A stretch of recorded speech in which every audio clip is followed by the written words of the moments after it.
నమస్కారం I witness news కి స్వాగతం. హెడ్లైన్ చూద్దాం.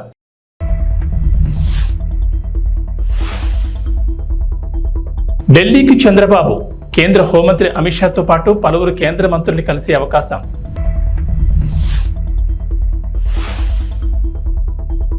స్థానిక సంస్థల ఎన్నికల్లో బీసీ రిజర్వేషన్ల పెంపు సీఎం రేవంత్ రెడ్డి ఆదేశాలు.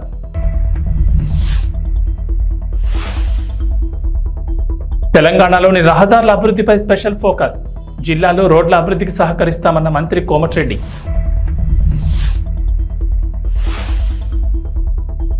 ఏపీ తెలంగాణకు రెడ్ అలర్ట్, పలు జిల్లాల్లో భారీ వర్షాలు. ఆంధ్రప్రదేశ్ ముఖ్యమంత్రి నారా చంద్రబాబు నాయుడు ఇవాళ ఢిల్లీ వెళ్తున్నారు. ఈ పర్యటనలో భాగంగా ఆయన కేంద్ర హోంమంత్రి అమిత్ షాతో పాటు పలువురు కేంద్ర మంత్రులు కలిసే అవకాశం ఉన్నట్లు తెలుస్తోంది. కేంద్ర హోంశాఖ మంత్రి అమిత్ షాను కలిసి ప్రధానంగా విభజన సమస్యలు పరిష్కరించాలని కోరే అవకాశం ఉందని చెబుతున్నారు. అలాగే ఇతర రాజకీయ అంశాలపైన చర్చించే అవకాశం ఉన్నట్లు తెలుస్తోంది. ఇవాళ ఉదయం 11 గంటలకు సచివాలయంలో చంద్రబాబు అధ్యక్షతన కేబినెట్ సమావేశం జరగనుంది. అనంతరం మధ్యాహ్నం 4 గంటలకు ఆయన ఢిల్లీకి వెళ్తారు. రాత్రికి అక్కడే బస చేస్తారు. ఈ నెల 3న చంద్రబాబు ఢిల్లీ వెళ్లి ప్రధాని నరేంద్ర మోడీతో పాటు పలువురు కేంద్ర మంత్రులను కలిశారు. రాష్ట్రానికి సంబంధించిన అంశాలపై చర్చించారు. 2 వారాల వ్యవధిలోనే చంద్రబాబు మరోసారి ఢిల్లీ వెళ్లడం ఆసక్తికరంగా మారింది. మరోవైపు జీపీఎస్ జీవో గెజెట్ నిలిపివేయాలని ముఖ్యమంత్రి చంద్రబాబు ఆదేశించారు. ఈ జీవో జారీ చేయడంపై అధికారులను సీఎం ప్రశ్నించారు. సచివాలయంలో ఆర్థిక శాఖ సమీక్షలో ఈ అంశంపై ఆరా తీసి గత ప్రభుత్వ ప్రతిపాదనపై ఇప్పటి ప్రభుత్వంలో ఉత్తర్వులు ఇవ్వడం ఏంటని అభ్యంతరం వ్యక్తం చేశారు. అతను ప్రభుత్వ పెద్దల దృష్టిలో లేకుండా గెజెట్ ఎలా వచ్చింది అనే వ్యవహారంపై విచారణ చేయాలని ఆదేశించారు. వెంటనే జీవో గెజెట్ను నిలిపివేయాలని, గత ప్రభుత్వ హయాంలో తీసుకొచ్చిన ఈ జీపీఎస్పై ప్రభుత్వ పెద్దలకు తెలియకుండా ఆర్థిక శాఖ రహస్యంగా జీవో ఆ తర్వాత గెజెట్ విడుదల చేసింది. తెలంగాణలో మరో ఎన్నికల సంబరానికి సమయం దగ్గర పడుతోంది. ఇటీవలే పార్లమెంట్ ఎన్నికలు ముగియగా ఇప్పుడు సర్పంచ్ ఎన్నికలకు సమయం ఆసక్తమైంది. ఇప్పటికే సర్పంచులు, జడ్పీటీసీలు, ఎంపీటీసీల పదవీకాలం ముగియగా త్వరలోనే ఎన్నికలు నిర్వహించేందుకు రేవంత్ రెడ్డి సర్కార్ సన్నద్ధమవుతోంది. ఈ క్రమంలోనే స్థానిక సంస్థల్లో బీసీ రిజర్వేషన్ల పెంపుతో పాటు ఇతర అంశాలపై సచివాలయంలో సీఎం రేవంత్ రెడ్డి ఉన్నత స్థాయి సమీక్షా సమావేశం నిర్వహించారు. స్థానిక సంస్థల ఎన్నికల్లో వెనుకబడిన తరగతుల రిజర్వేషన్లు పెంచడానికి అవసరమైన కార్యాచరణ ప్రణాళిక రూపొందించాలని అధికారులకు రేవంత్ రెడ్డి కీలక ఆదేశాలు జారీ చేశారు. రాష్ట్రంలో కులగణన నిర్వహించాలని ప్రభుత్వం ఇప్పటికే నిర్ణయం తీసుకున్నందున ఆ నివేదిక ఆధారంగా పంచాయతీ ఎన్నికలకు వెళ్లడానికి ఎంత సమయం పడుతుందన్న వివరాలను అధికారులను అడిగి తెలుసుకున్నారు. బీసీ రిజర్వేషన్ల పెంపుతో పాటు స్థానిక సంస్థలకు కేంద్ర ప్రభుత్వం నుంచి వచ్చే నిధులు ఆగిపోకుండా సాధ్యమైన తొందరగా ఎన్నికలు నిర్వహించేందుకు అవసరమైన ప్రణాళిక సిద్ధం చేయాలని రేవంత్ రెడ్డి ఆదేశించారు. ఉమ్మడి రాష్ట్రం నుంచి తెలంగాణలో జరిగిన పంచాయతీ ఎన్నికల వరకు అనుసరించిన విధానాలు, వివిధ రాష్ట్రాల స్థానిక సంస్థల ఎన్నికల్లో బీసీ రిజర్వేషన్లపై సుప్రీంకోర్టులో దాఖలైన కేసులు, వాటి తీర్పులు, పర్యవసానాలను మాజీ మంత్రి జానారెడ్డి వివరించారు. ఇప్పటి వరకు అనుసరించిన రిజర్వేషన్ల విధానాలపై క్రమపద్ధతిలో నివేదిక రూపొందించాలని అధికారులను రేవంత్ రెడ్డి ఆదేశించారు. ఈ విషయంలో పంచాయతీరాజ్ శాఖ నిపుణులు, మాజీ ఉన్నతాధికారుల సలహాలు తీసుకోవాలని, చట్టపరమైన విషయాలు అడ్వకేట్ జనరల్తో చర్చించాలని సూచించారు. తెలంగాణలోని రహదారుల అభివృద్ధిపై స్పెషల్ ఫోకస్ పెట్టామని రోడ్లు భవనాల శాఖ మంత్రి కోమటిరెడ్డి వెంకటరెడ్డి వెల్లడించారు. ఇప్పటికే హైదరాబాద్ విజయవాడ జాతీయ రహదారిని 4 వరుసల నుంచి 6 వరుసలకు విస్తరించేందుకు నిర్ణయం తీసుకున్నామన్నారు. కేంద్ర అనుమతితో త్వరలోనే టెండర్లు ఆహ్వానించనున్నట్లు చెప్పారు. మహబూబ్నగర్ జిల్లాలో పర్యటించిన మంత్రి కోమటిరెడ్డి జడ్చర్ల నియోజకవర్గంలో 130 కోట్ల వ్యయంతో చేపట్టే నూతన రహదారుల నిర్మాణాలకు సోమవారం శంకుస్థాపన చేశారు. అనంతరం అక్కడ ఏర్పాటు చేసిన సభలో మాట్లాడిన కోమటిరెడ్డి జిల్లా ప్రజలకు గుడ్ న్యూస్ చెప్పారు. జిల్లాలో రోడ్ల అభివృద్ధికి సహకరిస్తామని చెప్పారు. జడ్చర్ల, మహబూబ్నగర్, బత్పూర్ను కలుపుతూ కొత్తగా రింగ్ రోడ్ ప్రాజెక్టును తీసుకొస్తామని వెల్లడించారు. హైదరాబాద్ బెంగళూరు జాతీయ రహదారి విస్తరణపైన కీలక ప్రకటన చేశారు. ఈ రహదారిని 12 వరుసలుగా విస్తరించడానికి కేంద్ర మంత్రి గడ్కరీతో మాట్లాడామని చెప్పారు. త్వరలోనే ఈ పనులను కూడా ప్రారంభించేందుకు ప్రయత్నిస్తున్నట్లు చెప్పారు. 6 గ్యారంటీల అమలు దిశగా తమ ప్రభుత్వం పనిచేస్తుందన్నారు. ఇప్పటికే మహిళలకు ఉచిత బస్సు ప్రయాణ సౌకర్యం కల్పించామని, గ్యాస్పై రాయితీ, ఉచిత విద్యుత్ అమలు చేస్తున్నట్లు వెల్లడించారు. తెలుగు మీడియా సోదరులకు, మీ కెమెరామెన్ కానీ, మీ స్టాఫ్ కానీ కొత్త సంవత్సరం వచ్చిన తర్వాత మొదటిసారి మనం కలవడం జరుగుతుంది. చాలా సంతోషం. మీ అందరూ కూడా శుభాకాంక్షలు తెలియజేసుకుంటూ, తెలంగాణలో కూడా మేము దాదాపు 8 సీట్లు గెలవడమే కాదు, మా ఓటు షేర్ కూడా పెంచుకొని ఒక సుస్థిరమైన పాలన, ప్రజా సంక్షేమమైన పాలన అందిస్తున్నాము. మీ అందరూ కూడా చూస్తున్నారు. ఈరోజు తెలంగాణలో గత 3-4 సంవత్సరాల క్రితం ఫస్ట్ ఆఫ్ ఆల్ 2016లో అనౌన్స్ చేసి 2018 నుంచి రీజనల్ రింగ్ రోడ్ మీద చర్చ జరుగుతుంది తప్ప ముందడుగు పడతలేదు.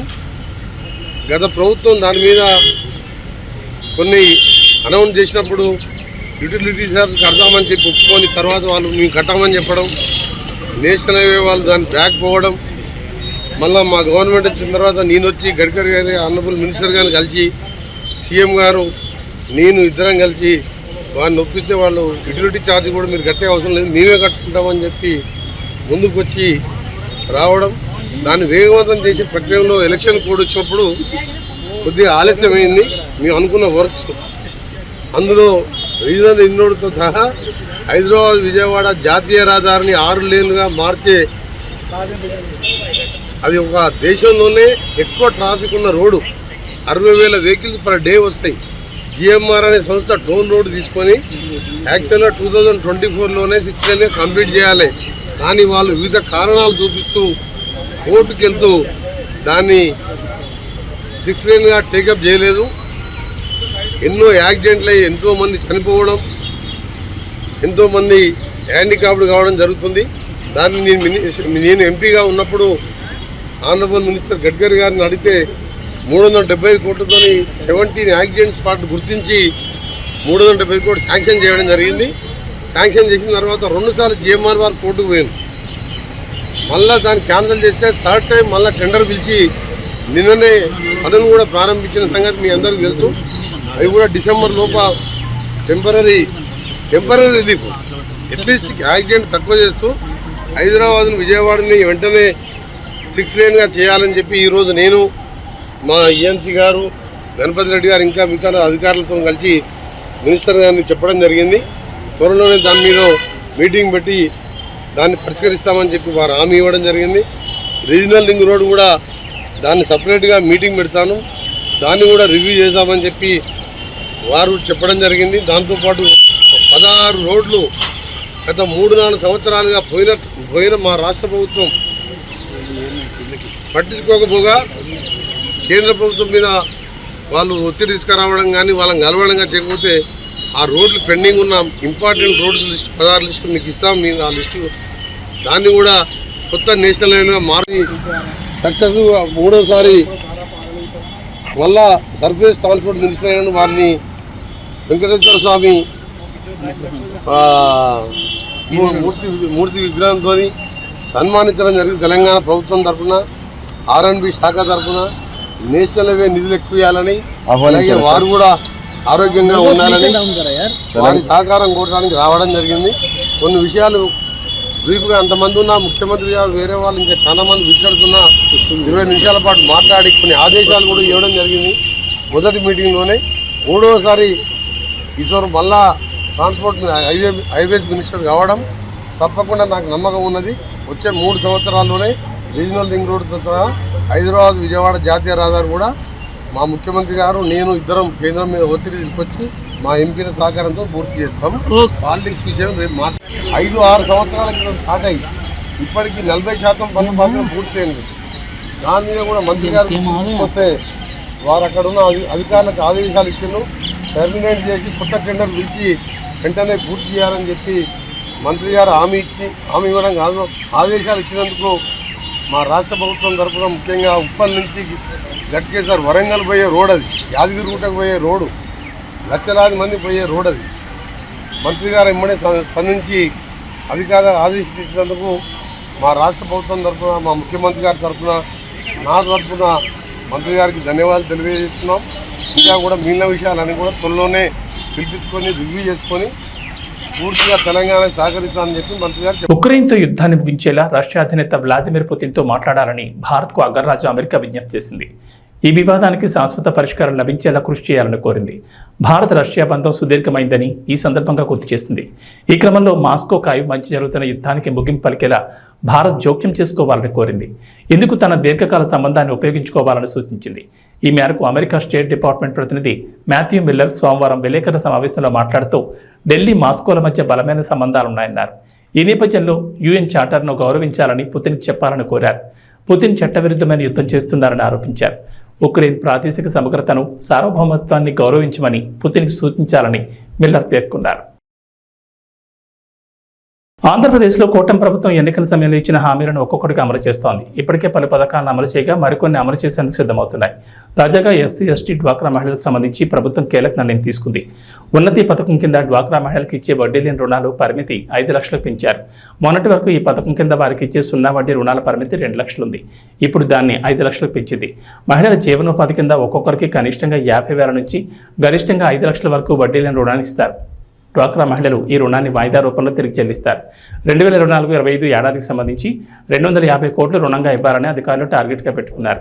ఇప్పటికే ఈ ఫైల్పై ఎంఎస్ఎంఈ, సెర్ప్, ఎన్ఆర్ఐ వ్యవహారాల శాఖ మంత్రి కొండపల్లి శ్రీనివాస్ సంతకం చేశారు. ఈ ఉన్నతి పథకం కింద రుణ మంజూరుకు ప్రణాళికను అమలు చేస్తున్నారు అధికారులు. డ్వాక్రా సంఘాల్లో సభ్యులుగా ఉన్న ఎస్సీ, ఎస్టీ మహిళలు ఈ రుణం కోసం దరఖాస్తు చేసుకునే నెలలో యూనిట్ ఏర్పాటు చేయాల్సి ఉంటుంది. రాష్ట్రంలో గ్రామ సంఘం స్థాయి నుంచి అన్ని దశల్లోనూ పర్యవేక్షణ ఉంటుంది. అలాగే లబ్ధిదారులు ఎంపిక చేసుకున్న జీవనోపాధికి అనుగుణంగా రుణం మంజూరు చేస్తారు. ఏ జీవనోపాధి ఏర్పాటు చేసుకోవాలనేది డ్వాక్రా మహిళల ఇష్టం.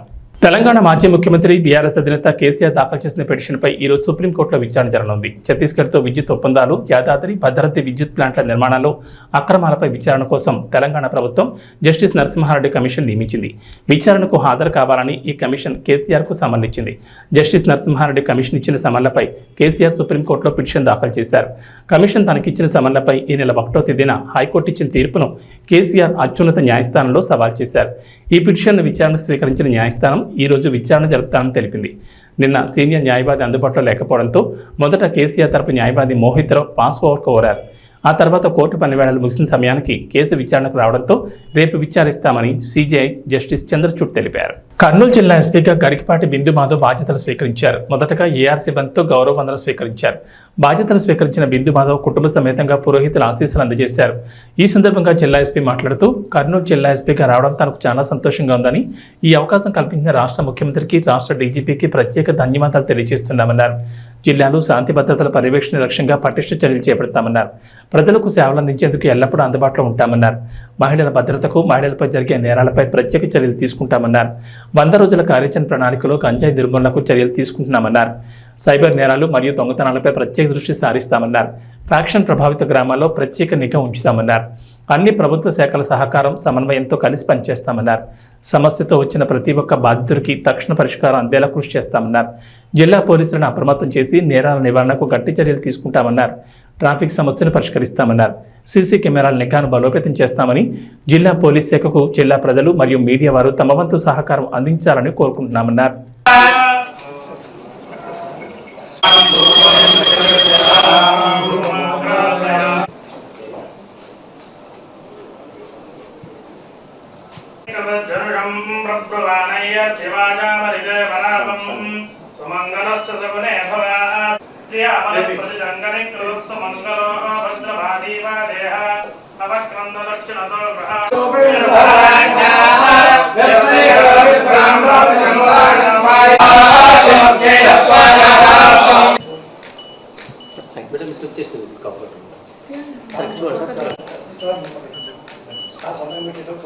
ఓకే సార్,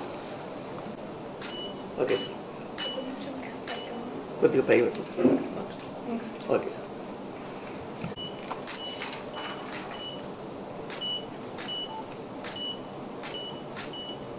కర్నూలు లాంటి ప్రెస్టీజియస్ డిస్ట్రిక్ట్కి ఎస్పీగా ఛార్జ్ తీసుకున్నందుకు ఐఎమ్ వెరీ హ్యాపీ.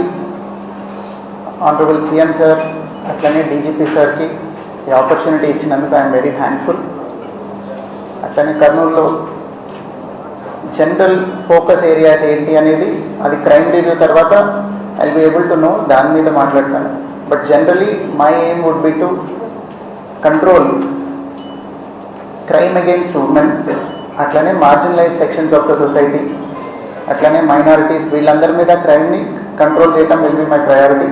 దీంతోపాటు ఆఫ్ లైట్ సైబర్ క్రైమ్ చాలా ఎక్కువ అవుతుంది. ఈ ఓటీపీ ఫ్రాడ్లు, ఈ లోన్ యాప్స్, ఇట్లాంటి క్రైమ్ కూడా చాలా ఎక్కువ అవుతుంది. సో ఇట్లాంటి వాటి మీద కూడా దృష్టి సారిద్దాం అనుకుంటున్నాం. దాంతోపాటుగా మన స్టేట్లో 100 days action against ganja action plan మీద నడుస్తున్నారు కాబట్టి ఆ గైడ్లైన్స్ కూడా ఫాలో అయ్యి ఆ విధమైన చర్యలు కూడా తీసుకుంటాము. అట్లనే ఇక్కడెక్కడైనా రెమినెంట్స్ ఆఫ్ ఫ్యాక్షనిజం ఉన్నా కానీ దాన్ని కూడా కంట్రోల్ చేసేలాగా యాక్షన్ తీసుకుంటాము. దీంతో పాటుగా అన్ని శాఖల్ని కలుపుకుంటూ పోయి రెవెన్యూ అయితేనేమి, ఫారెస్ట్ కానీ, అన్ని శాఖల్ని కలుపుకుంటూ పోయి సమన్వయంతో చక్కగా ముందుకెళ్ళాలనుకుంటున్నాం. దీనిలో మీ సహకారం కూడా చాలా అవసరం మాకు. అన్ని చోట్ల పోలీసు వెళ్ళలేని చోట కూడా మీరు వెళ్తున్నారు. ఈ మధ్యన మీకు ఇన్ఫర్మేషన్ కొన్నిసార్లు చాలా తొందరగా వస్తుంది. సో మీరందరూ సహకరిస్తే మా వర్క్ ఇంకా ఎఫెక్టివ్ అవుతుంది. So we seek your cooperation also. అట్లనే పబ్లిక్కి నేను చెప్పదలుచుకున్నది, వీఆర్ ఆల్వేస్ యాక్సెసిబుల్ 24/7. ఏదైతే హాస్పిటల్కి పోలీస్ స్టేషన్కి ఇమేజ్ ఉందో, ఏ రోజున మూతపడదు, ఏ నిమిషంలోనూ తలుపులు వేసేయరు అని మేము అదే యాటిట్యూడ్తో పనిచేద్దాం అనుకుంటున్నాము. So we're always there. You can always approach us. We will immediately redress whatever grievance you have. Thank you.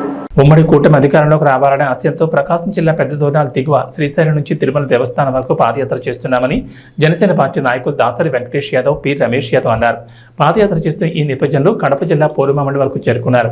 విషయం తెలుసుకున్న పోరుమామిడి జనసేన పార్టీ నాయకులు సేలంశెట్టి లక్ష్మయ్య, నగిరి రమణయ్య, గాలి రామకృష్ణ, ఆర్ రామ్మోహన్, గాలి కాశయ్య, రాళ్లపల్లి ప్రసాద్, బండి మోహన్లు పాదయాత్ర చేస్తున్న జనసేన పార్టీ నాయకులను పార్టీ కార్యాలయంలోకి ఆహ్వానించి పూలమాలలు వేసి సంఘీభావం తెలిపారు.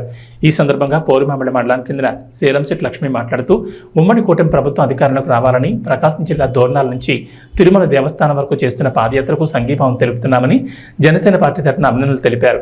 ప్రకాశం జిల్లా దోర్నాల జనసేన పార్టీ నాయకులు దాసరి వెంకటేష్ మాట్లాడుతూ కూటమి ప్రభుత్వం అధికారంలోకి రావాలనే ఆశయంతో ప్రకాశం జిల్లా దిగువ శ్రీశైలం నుంచి తిరుమల దేవస్థానం వరకు పాదయాత్ర చేపట్టి దర్శనం చేసుకుని రావాలనే సంకల్పంతో ఈ పాదయాత్ర చేపడుతున్నామని వారు అన్నారు. అందరికీ నమస్కారం. సోదరా, మీరు ప్రకాశం జిల్లా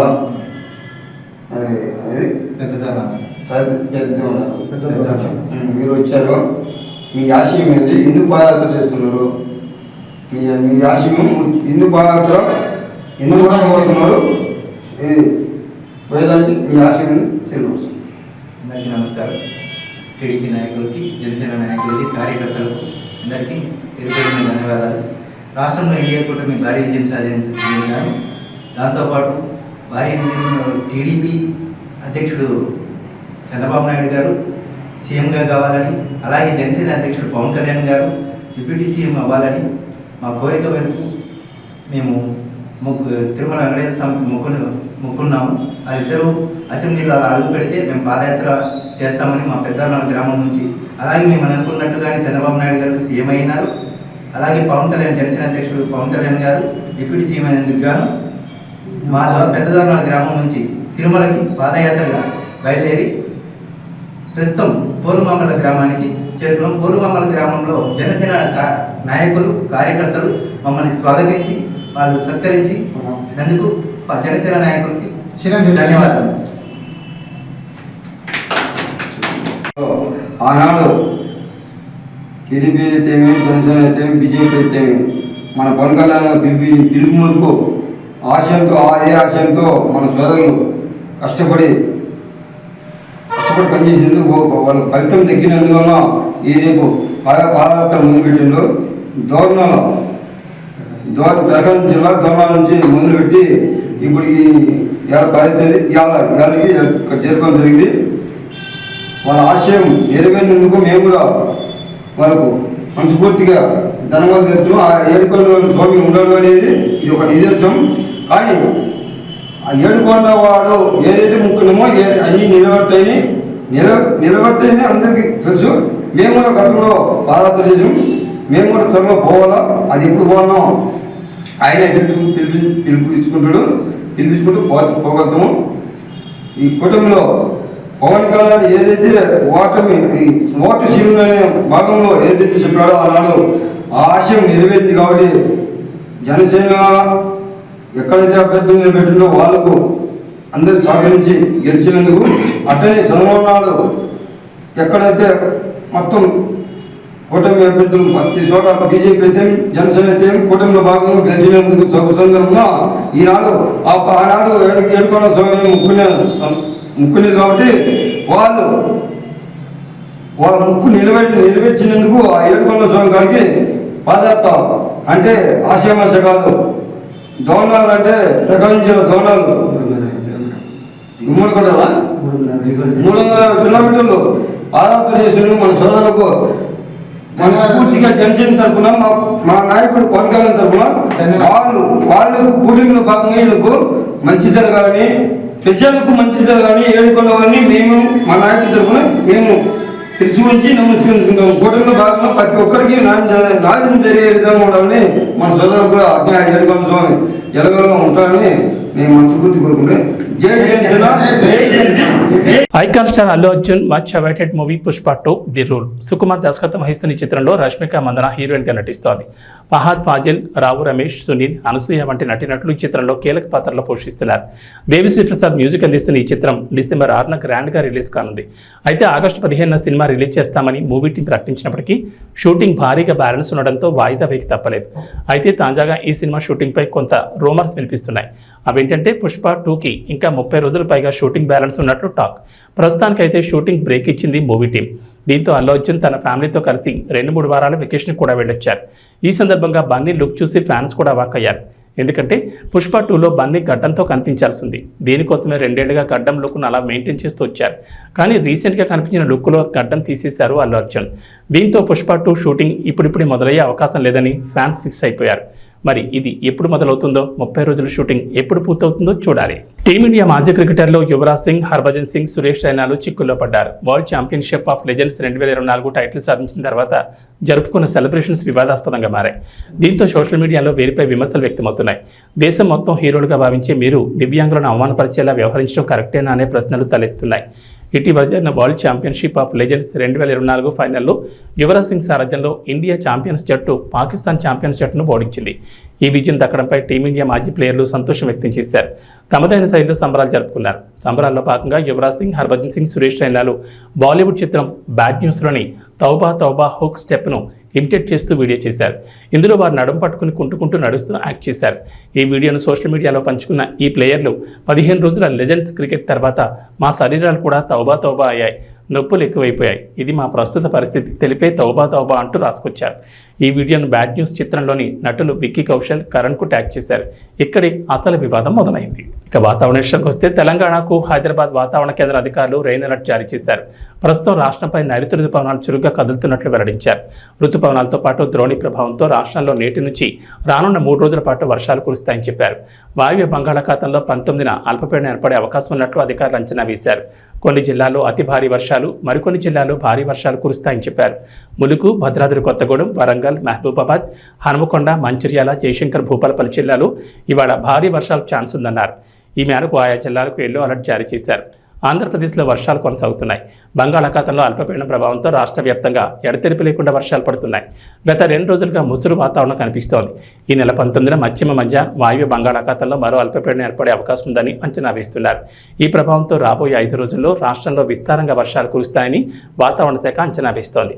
మంగళవారం రాష్ట్ర వ్యాప్తంగా తేలికపాటి నుంచి ఓ మోస్తరు వర్షాలు, బుధవారం కోస్తా జిల్లాలో భారీ వర్షాలకు అవకాశం ఉందంటున్నారు. గురు, శుక్రవారాల్లో కోస్తా జిల్లాలో భారీ నుంచి అతి భారీ వర్షాలు పడతాయని, సముద్రం అలజడిగా ఉంటుందని, అందుకే మత్స్యకారులు వేటకు వెళ్లొద్దని వాతావరణ శాఖ అధికారులు సూచించారు. ఏబీ బులెటిన్ విశేషాలు.